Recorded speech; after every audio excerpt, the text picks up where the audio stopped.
Geralmente nos vídeos desse canal eu faço uma introdução explicando o contexto da obra que eu vou falar sobre, mas acho que aqui dá para ir direto ao assunto, né? Se você não mora debaixo de uma pedra, você deve saber que o diretor Christopher Nolan fez uma adaptação do clássico da literatura A Odisseia. E se você leu o título desse vídeo, você deve estar pensando como assim a adaptação da Odisseia não é um épico mitológico, sendo que o texto é um dos exemplos fundamentais de um épico mitológico. Você tá maluca? Só que o ponto que eu quero elaborar nesse vídeo, e alerta de spoilers antes de eu levar xingo, é que até certo ponto o filme cumpre o que se espera de uma narrativa épica, e aí ele subverte isso completamente mais pro final. E resolve abordar temas que são bastante modernos para a adaptação de uma obra que foi escrita no século 8 a.C. E por fim vou falar da pergunta que talvez tenha surgido na sua cabeça depois de tudo isso. Afinal, isso torna o filme ruim? Meu nome é Agatha Recoso e aqui no Linhas de Fuga analiso livros, filmes e jogos buscando gerar discussões e criar novos caminhos a partir das análises dessas obras. Caso você goste e queira ver mais vídeos, não esqueça de deixar seu like e se inscrever. Deixa então falar da parte onde ele cumpre o que se espera de um épico para depois eu falar dessa subversão que o Nolan faz. A história começa com Telêmaco, que é o filho de Odisseu, rei de Ítaca, portanto Telêmaco é o príncipe. Só que Telêmaco está enfrentando um problema em suas próprias terras. Tem vários pretendentes querendo se casar com Penélope, sua mãe, já que tá todo mundo supondo que o Odisseu tá morto, ele foi pra Guerra de Troia e não retornou em 20 anos. Só que Telêmaco acredita que o pai está vivo e aí começa uma busca por ele. Após uns bons minutos de filme, nós vamos finalmente para Odisseu. Ele está vivo, uau que surpresa! E está preso na ilha da ninfa Calipso e aparentemente se esqueceu de tudo. Porém, aos poucos ele vai lembrando do seu passado e contando para a ninfa.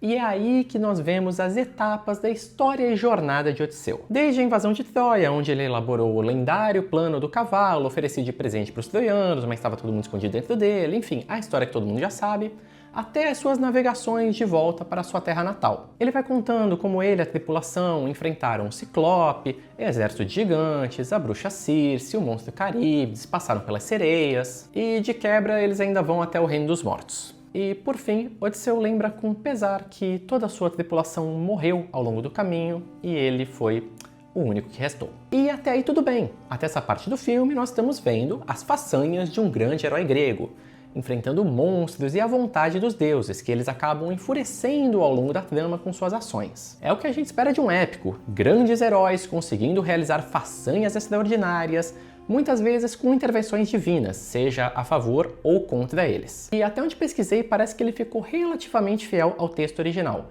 E abrindo parênteses aqui, eu não li a Odisseia, na pesquisa para esse vídeo eu vi algumas partes do texto, mas eu não estou analisando aqui se o filme é uma boa adaptação ou não do poema. Mas tem mais alguma coisa ali rondando a figura de Odisseu que a gente não espera muito de um épico.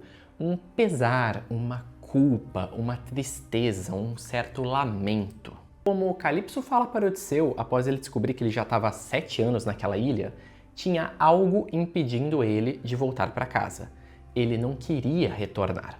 E sim, as flores de lótus que a ninfa ofereceu de alimento para Odisseu mexiam com a memória dele, mas existia algo que fazia ele querer continuar naquela ilha, como se ele quisesse propositalmente esquecer de tudo. E é aqui que o filme começa a tirar a sua máscara, quando o herói sai da ilha de Calipso com sua jangada se entregando à revolta de Poseidon, sabendo que essa é a única forma de chegar a seu lar, a Ítaca. E de fato ele chega, disfarçado, consegue salvar seu filho Telêmaco de ser assassinado pelos pretendentes de Penélope e conta para a própria a verdadeira história da Guerra de Troia.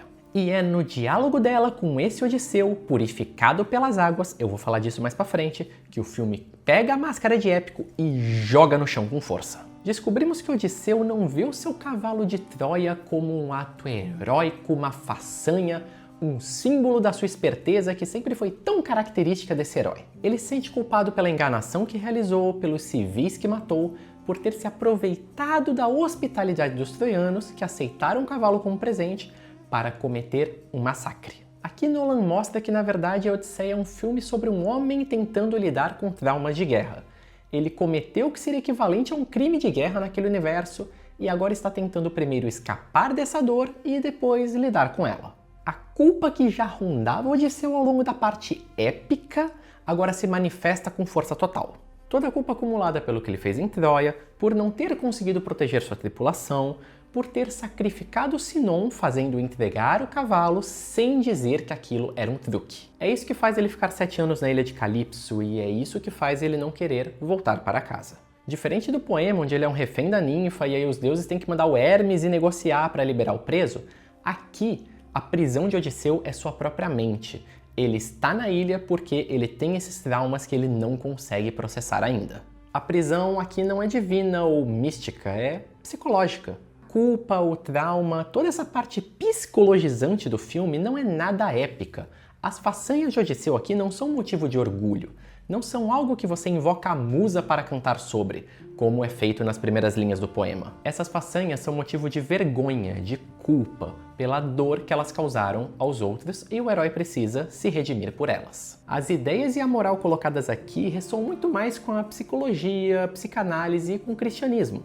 Afinal, a culpa é um sentimento central dessa religião. E falando em cristianismo e abrindo um não tão pequeno parênteses aqui, eu achei curioso como o início da redenção de Odisseu acontece quando ele se entrega às águas revoltas de Poseidon e aí consegue chegar a Ítaca purificado talvez pelas águas. E admito que esse ponto é um pouco de especulação minha, tá? Mas isso não parece mais um batismo do que algo que vem de um épico grego, por exemplo. Pelo que eu li do texto original, sim, a fúria de Poseidon destrói a jangada de Odisseu, mas ele só tenta navegar de volta, ele não é instruído a se entregar que ele vai chegar a Ítaca. Aliás, nesse contexto ele nem vai direto para Ítaca. Então isso parece mais um elemento moderno e pouco ligado ao épico que o Nolan põe aqui. Mas admito que isso pode ser alguma referência a alguma outra coisa que eu deixei passar. Então, se você souber algo sobre isso, se você tiver teoria sobre essa parte do filme, deixa aqui nos comentários para continuarmos essa discussão. E dá para explorar mais como o filme aborda essas ideias que são mais modernas e pouco épicas. Desde como ele faz uma crítica a nações imperialistas que invadem as terras de outros povos, até como a decisão de Odisseu de navegar por uma rota diferente pode ser uma forma de lidar com seu próprio trauma e escapar da dor. Mas eu acho que nesse ponto a gente já pode retomar a pergunta que eu coloquei lá no início do vídeo. Afinal, a Odisseia de Nolan não ser um épico torna o filme ruim? E nessa resposta eu vou me permitir ser meio isentona, tá? Porque pra mim o diretor consegue contar a história que ele quer, essa subversão do épico, com uma coerência muito grande. A forma como esses temas modernos são trabalhados, tudo isso tá muito bom, tá muito redondinho, tem muita coisa que funciona bem ali. Só que de fato o Odisseu daqui não é um lendário herói grego. Ele é um herói moderno, com traumas de guerra, bastante psicologizado e muito mais palatável para as nossas sensibilidades contemporâneas. Em outras palavras, esse arco de culpa e redenção dele é uma coisa que a gente já conhece, que dá pra dizer até que é meio óbvia, talvez. Portanto, eu quero encerrar o vídeo deixando essa discussão no ar e não por covardia da minha parte, mas porque eu realmente ainda tô em conflito sobre isso. Eu não tenho uma resposta formada, sinceramente. Afinal, será que ao adaptar um herói grego, usando ideias mais modernas, tentando subverter o mito, com todo o lado da crítica social, etc, etc, Nolan teria criado uma interpretação da Odisseia que é única e sensível aos problemas do mundo atual? Ou será que ele só contou mais uma história sobre traumas de guerra, que já é tão comum em filmes hollywoodianos, mas com uma roupagem de mito grego?